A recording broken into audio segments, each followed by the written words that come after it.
Hello! No time for a long intro today. We've got a busy day ahead of us with an ocean monument and guardian farm.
So, eventually, after, what about 3 minutes of time-lapsing, you end up with this.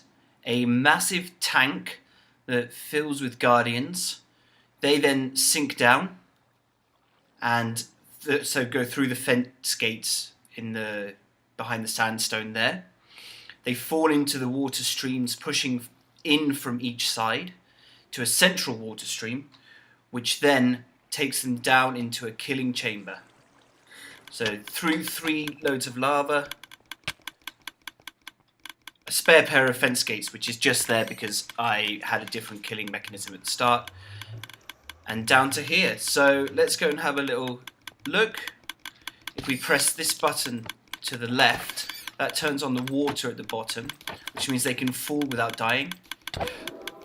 And then we can hit them with the sword and get our XP. Now at the moment I've got the regen beacon turned off, so getting quite a lot of damage is probably not the best thing to be doing right now. So let's turn it back into AFK mode and let's just take him out.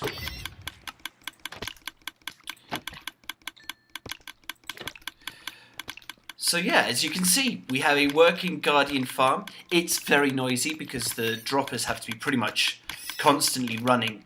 So the system that I've got around the back here, let me just have something to eat. is a pretty simple sorting mechanism. So let's just have a quick look at that. So first around the back here, we've got the hoppers leading into these droppers on the corner. They're running off a simple redstone clock. Eventually I'll put a line around here so we can actually turn that off as well. And then, so the items go up this column of water, follow along this ice, which is water stream. They also come up this side and follow and go into the same water stream, and eventually end up around the back here. And if I just take out this row, we've got a sorting system out the back.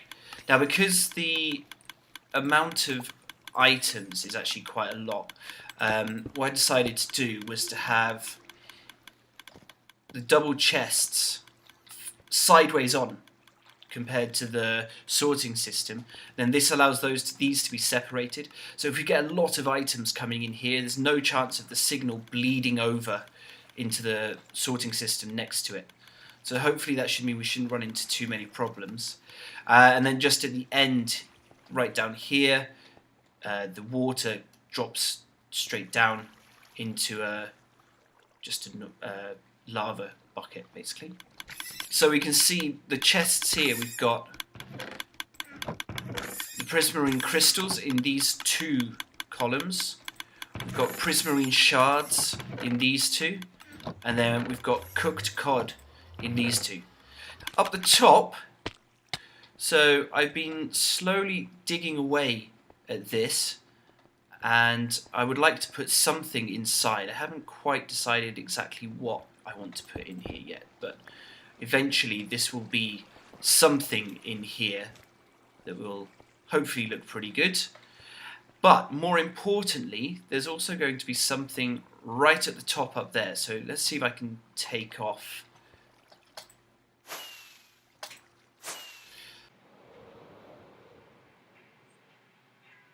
Firstly, this is open, and I'm fully aware guardians spawn better when the ocean is not open to the air that they're spawning in. So this needs to be covered to improve the spawn rates.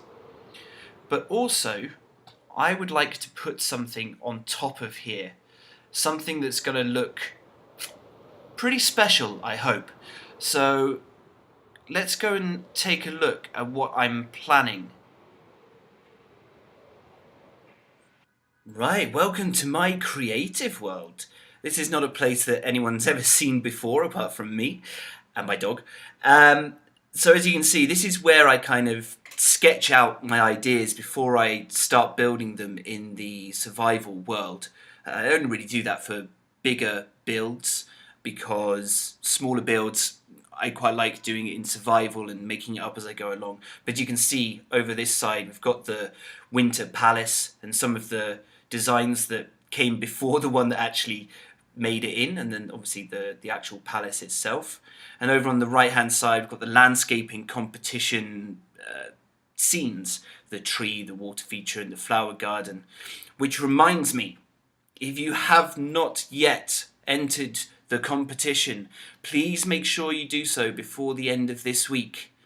This competition will be judged at the beginning of March. I will collate all the pictures and I will send them out to all of the members of the Quarrycraft server, and they will vote on who's the best. You've got to be in it to win it. Right, with all of that out of the way, let's head over here to where I've set up a little something for my next project. So this is going to be the cap for the ocean monument. To increase the spawn rate, we need to have a cap on there, but I don't just want to put a plain roof on top. That's going to look pretty dull. I want to try and do something hopefully quite different.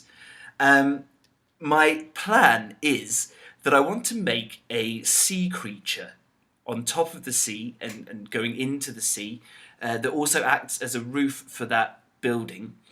So what I've done is I've made a 50 by 50 square here out of blue glass, because obviously that's the closest we can have to water without actually getting in the water, which becomes a pain.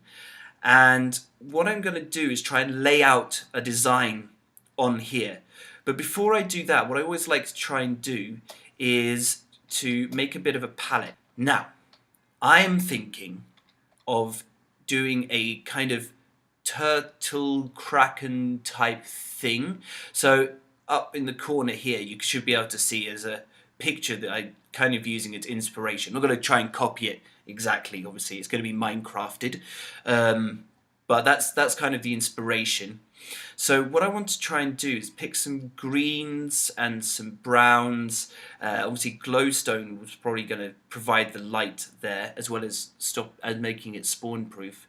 And let's see what we've got. So obviously the first thing that comes to mind is prismarine. So let's get out the 3 different types of prismarine and pop those down. Now the nice thing about these is, of course, you've got slabs and stairs, so there's more variation possible. If I type in green, we'll see what other green things we've got. Obviously we've got the green terracotta and green concrete powder. Okay, so those, I mean, that matches quite nicely with the colours in the picture up there. So that's quite nice. I was also thinking about dark oak, but the stripped variety, because that kind of fits nicely with the palette. And actually now I've seen it, maybe spruce as well, because spruce has that little bit of green in there. So maybe you could do something like above the water it's more this colour, below the water it's more this. We'll see, we'll play around with that. The other thing that's possible with the woods is buttons. So let's grab a dark oak button and spruce button. And put those on top. See, those will also stop spawning, as well as adding texture to like the skin of the beast. So maybe that's going to look quite good. Okay, now this is all quite monochrome at the moment, but obviously the Guardians have orange, and in the Guardian template itself I've got this stripped acacia that works quite nicely. And the other orange, let's type in orange, see what we've got. Okay, orange terracotta, that's actually quite similar. The others they're really bright. I don't want it too bright. I want to try and create something that's not too cartoonish, I guess is the word, kind of monstrous. So, right, let's pop those down. So that gives me some more options there. Okay, that's looking pretty good. Another option might be to throw in some greys. Now, obviously, we've now got coral in the game, and these, already picks that one up. These coral blocks have really nice texture, so maybe some coral blocks would work really well for the skin. And maybe even like, I'll just take one of those to remind myself that it's an option. So yeah, like straight away, especially this one here, looks very scaly, sort of skin-like, as to the one next to it actually. So maybe there's something that can be done there, and let's just pop that on top. Oh no, let's put it on the side. Let's put it there. Because maybe that is, if I decide I want some sort of fur, or maybe just some growths on there, like whales have barnacles and that kind of thing. It could be quite nice. Okay, right, so having chosen a sort of colour palette, the next thing that I want to do is to lay out a kind of basic shape. I think I want to try and build it diagonally across, because that allows for some more interesting angles. So, okay, what I'm going to do, I'm going to try and lay out a basic 2-dimensional shape for this thing, and then I'll come back and see where we've got to. Okay, so I'm just putting down a few more details on the back here. I'll show you what this is in a second. But I think I've got quite a nice shape. So let's go up in the air and have a look. So what I've basically done is try to lay out what I think the body shape, the tail, and the head are going to look like. The red cross here in the middle is the actual size of the farm on the server. So I just wanted to make sure that this is going to at least cover that roof, right? Yeah, so I'm pretty pleased with this shape. So I kind of looked at some other pictures of turtles and other, reptiles, amphibians, whatever they are, and they tend to have more of a rounded shell shape towards their head, going down to something more of a point. And if we go over here towards the tail a little bit, I didn't want just a straight tail, so what I did is I just put in the prismarine bricked as a sort of wavy line first, and then, as you saw just now, I was just filling in the outside with with the prismarine. This is not necessarily what the colour's going to be.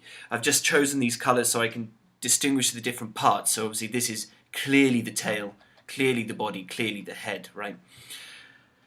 So I think that's kind of the shape that I want to go with. Maybe the tail will need to be a little bit longer. So the next thing that I need to do is try to build up some of the three-dimensional shape, because obviously I don't want just a 2D thing. I want the tallest part of the shell to be about here. So if I go down onto this block and then start building that up. So the easiest shape to do is going to be this cross section, because I want this basically to be a semicircle, not far off a semicircle at least. The only problem is, of course, it's on an angle, which is going to make things a little bit trickier. So if I come out at an angle from here, oops. When I'm building on an angle, I always try to put in angular grid lines that will help me visualize what I'm doing. Okay, so basically what we need is a 38 radius circle, and then just take a section of that, right? And then coming forward and coming back, what I want is for this to probably be almost the same, but it's not going to come down quite as far. Probably going to come to about there, because the head's obviously going to poke out of that bit. It's going to come up. And then here I want it to sort of taper, so it'll continue on this sort of curve, and then down, and then sort of more to a point where it's going to meet the tail. So I'm going to go and find some circle generators, and I'll come back once I've got a sort of skeleton structure for this, and maybe for the head as well. The skeleton of a beast rises up from the ocean.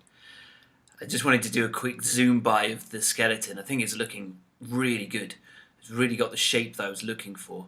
And I think it's easiest to see when you fly round sort of over it like this. And you can kind of imagine it as a beast swimming through the ocean, right? A little bit of imagination to fill it in. And yeah, I'm happy with that. Okay, next stage.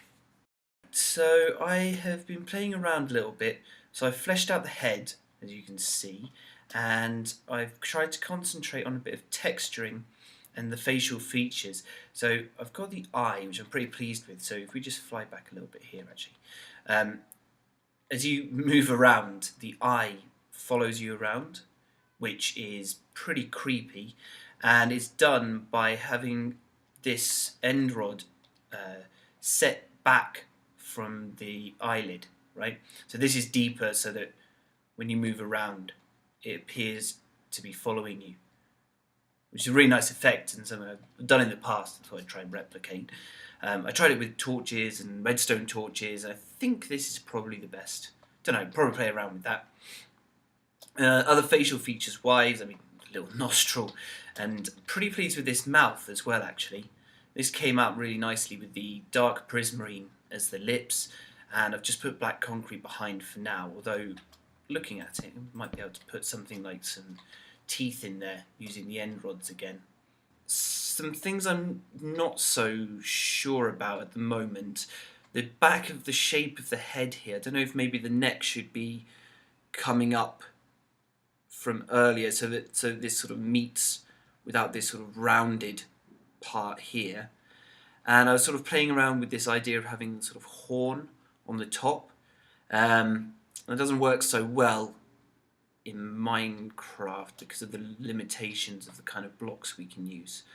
But I did like the way this worked with the sort of carapace over the top of the face, adding a bit more detail and extras. I made a quick start on the back, just filling in the shell a little bit, and I think what I want to do, not quite like it is here actually, I want to bring this up a little bit more, but I kind of want to have these coral blocks as the spines. So if we look at the picture again, you can see they've got the sort of spines along the edge which define the shape of the shell, and so I was kind of hoping I could do something along those lines. So then we'd maybe have another one around here, I guess, something like that. So I think I'm going to leave this here for now. I'm kind of going around in circles, sort of placing blocks and then breaking them again and then replacing them, and yeah, my brain's reached a point where I think I need to take a break from this project and work on something else. Obviously this is going to be a long-term project to get this done in creative mode. I'm going to leave that there, and I will come back to it in a week or so, or maybe during the week.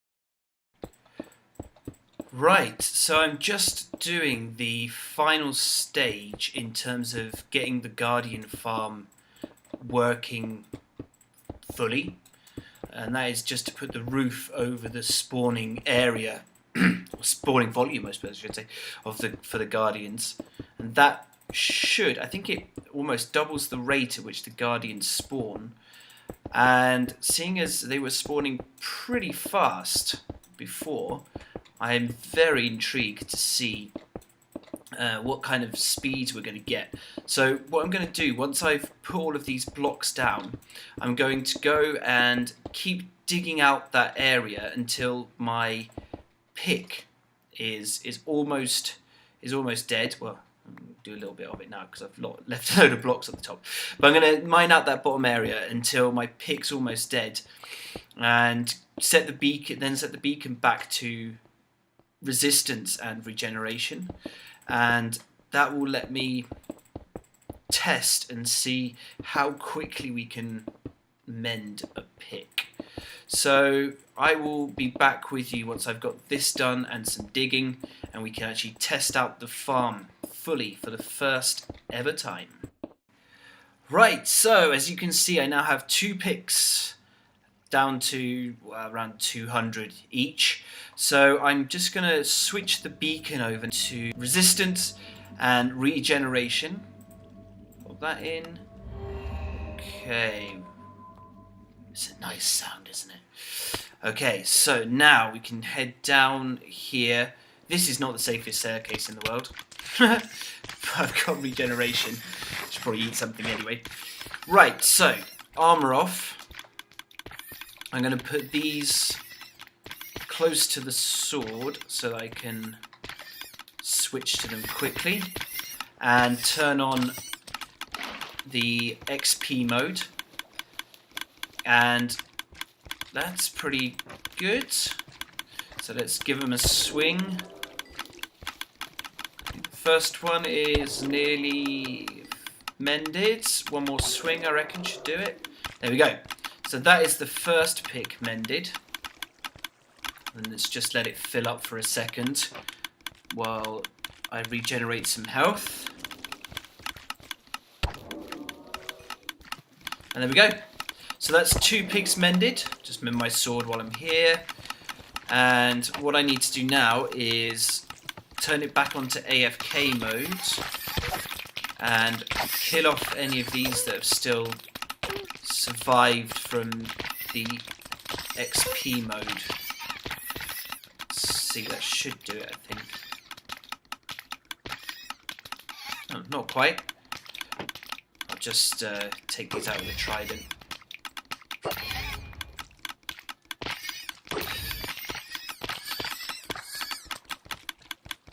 Okay, there we go. That is the Guardian farm fully working. It's repairing 2 picks in, what, 3 minutes, I guess that was? And actually, it probably wasn't the most efficient way to use it that I used. Probably should wait until there's more in there before I swing. And in the process, I mean, we can see now we're getting quite a lot. If you remember what we had earlier, we've almost filled that one, and we filled that one as well. So we are pretty sorted for any sort of prismarine that we need. That is the Guardian farm, all up and running. So everything is functional now. But, of course, there's still the matter of the giant sea monster to go up on the roof. I'm really looking forward to making that. It's going to take me some time. And in the meantime, I think what I'll do is just sort of work a little bit on this room here and there while I come to mend my tools or whatnot. And hopefully Lego and whoever else will continue to do the same.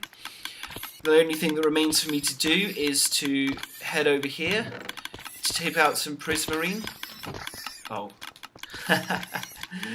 I need to empty my inventory. But basically what I just need to do is turn some of this into prismarine bricks, and then we can free up some space again.